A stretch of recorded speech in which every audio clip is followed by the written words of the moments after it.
आहेत। पोलिसांकडून अद्याप अर्जावर कोणतेही उत्तर देण्यात आलेलं नाही। मराठा क्रांती मोर्चाकडून पोलिसांना वेळ वाढवून देण्यासाठी अर्ज करण्यात आला होता। आताची सर्वात मोठी अपडेट आपण पाहतोय, जरांगेंना 1 दिवसाची मुदतवाढ देण्यात आलेली आहे। जरांगेंना आता हा दिलासा म्हणावा लागेल। या ठिकाणी 1 दिवसाची मुदतवाढ देण्यात आलेली आहे। मराठा क्रांती मोर्चाकडून पोलिसांना अर्ज करण्यात आला होता। 1 दिवसाची आता मुदतवाढ देण्यात आलेली आहे। जरांगे यांच्या सोबत मोठं भगवं वादळ या ठिकाणी मुंबईमध्ये धडकलेलं आहे आणि मोठ्या संख्येने मराठा बांधव आरक्षणासाठी जरांगे यांच्या आंदोलनाला पाठिंबा देण्यासाठी दाखल झालेले आहेत।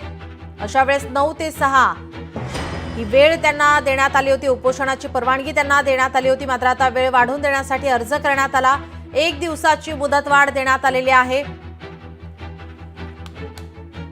मनोज जरांगेंना दिलासा। संध्याकाळी आता 7 वाजता थोड्याच वेळात आता जरांगे आपली भूमिका जाहीर करणार आहेत। मनोज जरांगेंना आता या ठिकाणी दिलासा मिळालेला आहे। 1 दिवसाची मुदतवाढ देण्यात आलेली आहे। आपले प्रतिनिधी स्वप्नील जाधव आपल्यासोबत जोडले। स्वप्नील, मनोज जरांगेंना आता दिलासा, जरांगेंना 1 दिवसाची मुदतवाढ देण्यात आली आहे। नक्कीच या ठिकाणी मनोज जरांगे यांना एक मोठा दिलासा मानला जातोय। खरं तर 1 दिवसाची परवानगी वाढवून देण्यात आलेली आहे।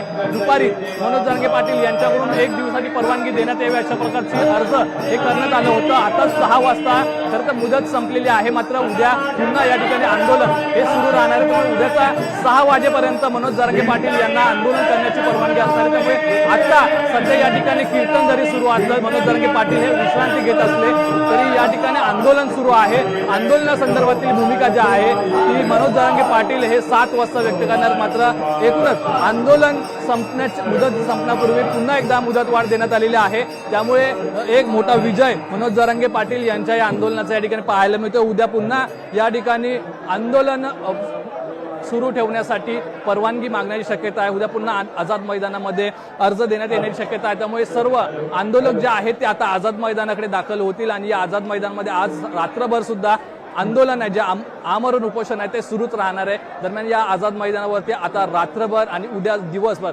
अशा प्रकारचं आंदोलनाचं हे स्वरूप असणार आहे। मात्र यामध्ये काही बदल करण्यात येणार का हे सुद्धा मनोज जरांगे पाटील यांच्याकडून सांगण्यात येईल। जी नक्कीच। राधाकृष्ण विखे पाटील हे सुद्धा आता मुंबईकडे रवाना झालेले आहेत। समितीची बैठक होईल, या बैठकीनंतर ते जरांगे यांची भेट घेण्याची शक्यता आहे। त्या संदर्भात काय माहिती मिळते? नक्कीच या ठिकाणी जर बघितलं तर आंदोलनाची 1 दिवसाची परवानगी देण्यात आलेली आहे। त्यामुळे आज रात्रभर हे आंदोलन सुरू राहणार आहे, उद्या दिवसभर।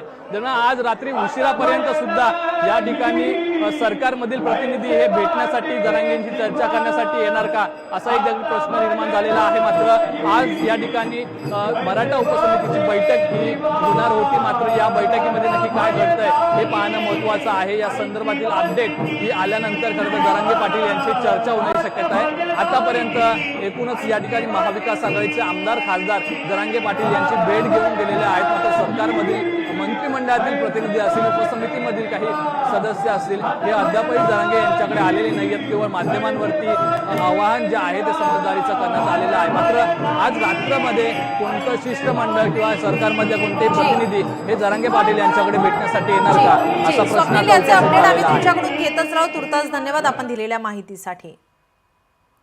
अजितदादांनी आता जरांगेंच्या गाड्यांची फोनवरून आता माहिती जाणून घेतली आहे। अजितदादांनी आता जरांगेंच्या गाड्यांची आता त्यांनी माहिती जाणून घेतली। दौंडमध्ये पाहणी करताना फोनवरून या संदर्भातील त्यांनी विचारणा केली आहे। त्यामुळे आता अजित पवारांना जरांगेंच्या गाड्यांची धास्ती पडली आहे का असा सवाल उपस्थित होतोय। अजित पवार यांनी जरांगेंच्या गाड्यांची फोनवरून माहिती